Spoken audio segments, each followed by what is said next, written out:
Hello, this is Maureen Watson, and welcome to Watson McCrae Gallery.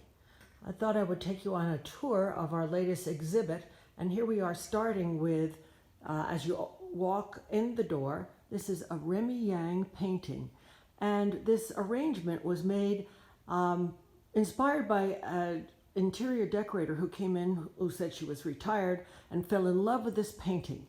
And she said, I would take elements of this painting and make a whole room around it. So I thought that was a good message, and I tried something different.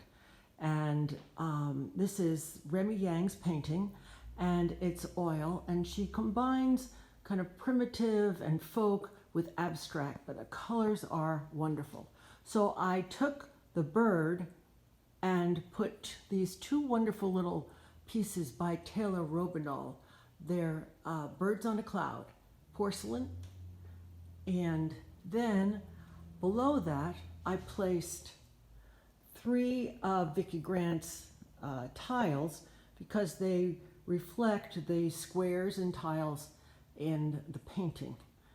Then the blue of Cheryl Zachariah's big blue belly pot and the line is again reflective of it. So you can see, I think that it made an uplifting and kind of fun combination. So I thought that was an idea to pass on to you all. Here's another one of Taylor Robinall's sculptures. She really is a wonderful sculptor. So let's take a look at this side of the room. And there we have one of Cassie Butcher's souls. She calls them big uns. This one is 4 feet, and it is called Many Suns Rising. Behind it, and what I wanted to show you, is this triptych that is above two of Cheryl Zachariah's pieces. And see how nicely they play together? This is Diana Stetson's work, and many of her pieces are featured in the gallery this time.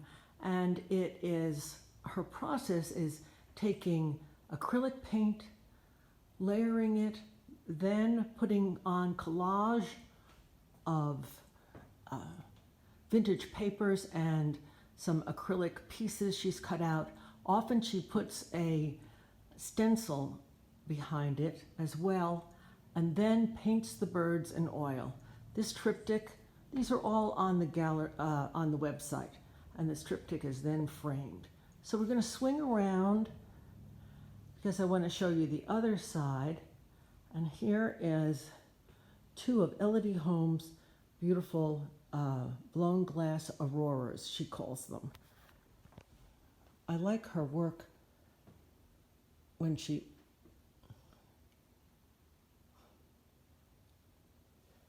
and those are handmade stands as well.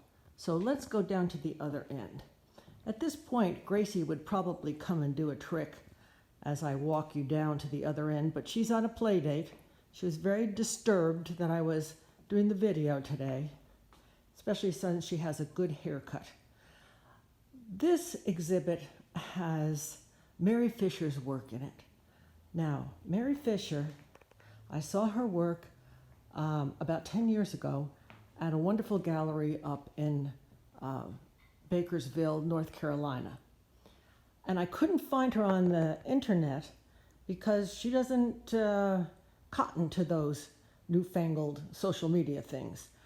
She lives in Dripping Springs, Texas. And when I was talking to my friend and artist, Kathy Rose, she had mentioned she was going up to see Mary Fisher's and pick up some work. Well, I got so excited, and we talked about it, and she said, well, Mary won't ship her work. I said, well, I have a friend who's coming to Sanibel from Austin, Texas. You think she'd let me do that? So sure enough, here we have it 2 days later. Mary Fisher's Ceramic Houses and Buildings. What's kind of fun about this is that they are very sturdy, and she works at making sure they are such. Mary had wanted to study architecture, but as she says, she didn't have the math. So she started doing ceramics on her 40th birthday. And here we have the result of years of work. Isn't that sweet? The black stain is mason stain. And this makes a nice little village. Here we have some more of her pieces. And I want to move around to the front because there's two pieces where she has design in them. This is one of them. And it's a different printmaking techniques that she uses. She does the photographs herself. She was in the U.S. Air Force and traveled internationally and uses the photographs from that. And there is her friend Kathy Rose. That's not Kathy Rose, but that's one of her pieces. And then finally I want to show you this one. There's a temple in the back. But this was taken, this design came from a photograph of St. Basil's Cathedral in Moscow. And then, this is a fabulous piece, isn't it? So much fun with that quirky little red chair. Quickly, I'll show you Annie Caston's work. Annie has been in and out of the gallery for just about since I opened, and I'm so glad that she's going to be coming back again. Now I'm going to go over and show you more of Diana Stetson's work. But before we do, I want to look at Taylor Robinall's wonderful swans. The name is Heartfelt Love. Glaze, luster, look at that detail. Even eye makeup on the little girl swan. It's a beautiful piece. Above that is Diana Stetson's arc series. One definition of an arc is a vessel to preserve the species. And so that's what she has done here, is the arcs are in acrylic, and again, vintage paper collaged on, as well as the birds are antique lithographs. There's several of those. Again, they're on the website. These are 9 by 9. Isn't that fun? And then here is one of her larger pieces. Oh, I just tripped. One of her larger pieces, the Grafalcon in white.